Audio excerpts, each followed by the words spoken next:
A show that we enjoyed the first season of very much, Killing Eve, and I Yeah, think most people that watched it did. Uh, it was my Ki- number 2 show of the year. I think loved it it. was up there for me. I think it was top three, top four. Um, Killing Eve season one was produced, written by Phoebe Waller-Bridge, and it very much, I think, in a lot of ways, at least to me, felt like she intended it to be one season. Same way that Fleabag kind of felt like it was intended to be one season. She never really thought about what season two would look like, and it ended Mhm. on this note where it was like, if this is where it goes, this is a great ending, Yeah, and it was too popular. It gained too much steam, and they were like, "Gotta re-up it. Let's get that season two." And Phoebe yeah, Waller-Bridge is like, "I'm too busy. I got other stuff to do." And yeah. comes, The show literally increases ratings week to week, every single week, yep, which is pretty unparalleled for a BBC America show, you know. mhm. But like the fact that you could tell that it was such a hit was post that Hulu run. They simulcast this on AMC this time around, and while it didn't actually do the increased ratings week to week thing, it actually made the single greatest ratings increase year to year for a returning show in the past 3 years. So Killing Eve really built a buzz and really had people evangelizing for it in a way Mhm. that you just don't really see on cable anymore. And that's really just really cool as a fan of TV to see. Uh, Unfortunately, as you've been alluding to, it doesn't quite feel as tight this time around when it felt like they kind of had to formulate this season two on the fly with a new Yeah. showrunner. And we already know that season three will have another new showrunner. I guess that's the way they want to do it. That's cool, I guess. But unfortunately, it just felt like they just kind of had to write themselves out of a corner. Phoebe Mhm. Waller-Bridge left him in, and the season just isn't as strong, like Yeah. easily. Yeah, and the way that they kind of start writing themselves out of the corner at the beginning of the season is Jodie Comer playing Villanelle. It's almost kind of like the Matthew McConaughey tracking shot. It felt like, in a sense, it wasn't a tracking shot, but just kind of like that escape from like Sure. a situation that feels dire. And uh, you know, she is probably the biggest star in all of this. Is Comer. She's really broken out, and she God, yeah. steals almost every single scene she is in, and I think it's partially the character and partially just her charisma is off the charts. Um, but I think where I kind of like left feeling a lot of the time throughout the season was Jodie Comer is great, Sandra Oh is great, Fiona Shaw is great. Everybody I'm watching on screen, I'm really enjoying. But is this show making sense? Like Yeah. how does any of this actually work? What are the mechanics here? And I think I kind of just felt like, so they came up with a plot because they wanted to have more of them like together and to play that up.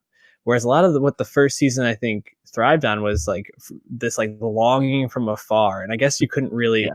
The cat and maintain mouse. that. Yeah, and the cat and mouse eventually has to come together, but it almost felt like the way they got thrown together just kind of was like, wait, why? Just because Villanelle's the only one that can scare this one person? Like that's the reason? Hmm. Yeah, it just felt very contrived, Mm-hmm. uh, and Contrived that's forward. just disappointing because the first season had none of that. Mm-hmm. And meanwhile, as you're saying, like, what are the mechanics of all this, right? We still don't really get any idea what the fuck the 12 has to do with anything, right? Mm-hmm. After 2 seasons, and Constantine is in this season way less. Obviously, we knew he didn't die season one. Yep. Just too charismatic. Great relationship with Fiona Shaw's character. Like it made too much sense for him to be back. I'm happy he's back. But Constantine just kind of dips in and out. Meanwhile, they set up uh, Villanelle's new handler Raymond, and then the way the season ends with him getting uh, literally axed. The problem was he was never really felt like a true antagonist. So I didn't really feel like that. There was the conflict was almost built up more than I felt like it deserved to be. Meanwhile, in the beginning, we have this new hitwoman character, the Ghost, which just Mm-hmm. feels like it's totally dropped halfway through the Yep. season as it gets resolved abruptly. And then we have Aaron Pear, the tech douche weirdo, uh, sells your data guy, kind of a bit of a trope. And Played he's by just kind Henry Lloyd, who's he, I think he's fantastic. he is, but his character is also kind of very predictable. Um, and I don't know. I just feel like everything was just used as a crutch. And the way it ends, obviously, with this clearly fake cliffhanger, which is just really a beat for beat redo of this one cliffhanger, except they flipped the roles. It's like the show is always it's really watchable. Like, and because the leads are so great and so charismatic and just so fun just to watch do literally anything, Mhm. the show is still fun. But man, the plot just really started to wear on me after a while, and frankly, like the stuff about obsession and finding what makes you happy and all that, which was in season one, still here and still good. And I do like that they try and explore deeper things, and it's not just about the plot to plot, you know, uh, killing of it all. They're actually trying to explore stuff on this. The problem was I actually found like Eve's obsession towards the end of the season to be kind of like super grating. Yes. Like, Yeah. frankly, I just found Eve as a character to be very grating at the end and just kind of annoying, Well, which is hard to do because Sandra Oh is such a charismatic, effervescent yeah, she's so presence whenever she's likable. on screen, and they just kind of made Eve feel really unlikable at times, which was not really the case at all in season one. You Mhm. know, so I was Yeah. just let down. For as much as like you see Eve grappling with these like desires she has, these like new feelings. Like there's that scene where she's waiting for a train when she's kind of fiddling with her bulletproof vest, and that guy knocks into her, and she thinks about pushing him in front of the train as it approaches, and you kind of see her like slowly, and I guess this is what her arc this season was, slowly moving towards becoming this killer, accepting that she is like villain now, that she has these same qualities. Right. Um, just her like back and forth with all of it, and just I think Eve's back and forthness throughout the whole season. It felt like she was always kind of going back and forth between two things, wanting Villanelle and then also wanting to get back with her husband, wanting to be a good MI6 Yep. agent, and then also wanting to live in this world of the 12.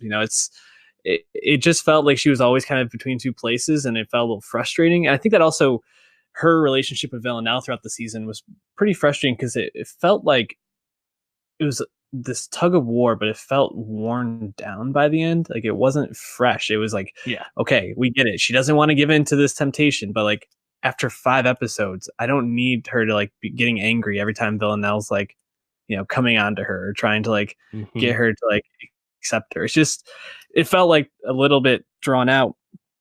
um, However, I think where the show still really thrived is it's incredibly stylish. Yeah. Oh Um, yeah. the costumes for Cummer especially stand out. Whether it's her in the onesie from the hospital, that outfit when she first approaches Eve's husband Hmm. on the field trip is just like iconic, and Joey Cummer just Pink wears dress, it. obviously. Yeah, the pink dress.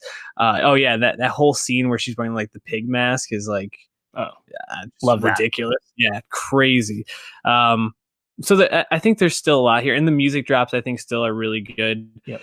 Um, but I hope that Suzanne Heathcote, who's been tapped to be the showrunner for season 3, can kind of make this third season feel a little bit more, I don't know, cohesive, and like it makes a little bit more sense. I think. Yeah, that's the hope. How many seasons do you think they can do with this show? Well, that's the problem. I feel like the whole crux of the show, they're not going to kill Eve or Villanelle, but they're not going to totally change what the show is or lose one of their leads.